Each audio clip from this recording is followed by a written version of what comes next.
Now, if you have journeyed with me for any length of time in these different leadership circles, then you have likely heard me share this next proverb.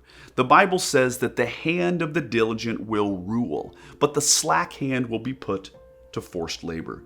Now listen, if you want to call your own shots, if you want to write your own way, cut your own path, if you want the keys to the car, if you want a yes from your supervisors, if you want more freedom, the answer is diligence.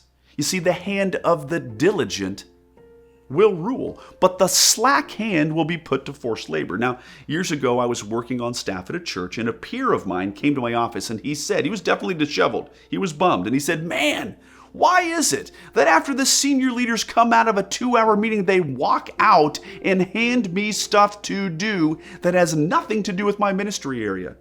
I told him, "Well, I think the senior leaders walk out of their meeting and start looking around to see who has margin and time on their hands. They take one look at me and they see how full my hands are, and they don't hand me stuff." And I continued, "But if I can be honest with you, they look at you and you have margin. You look like you got time on your hands.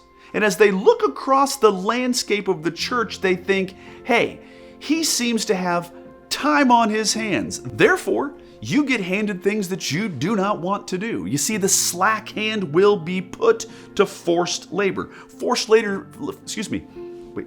The slack hand will be put to forced labor. Forced labor means doing something that no one else wanted to do. The hand of the diligent will rule, but the slack hand will be put to forced labor. Here's my encouragement. Get after it, and you will be able to write your very own ticket.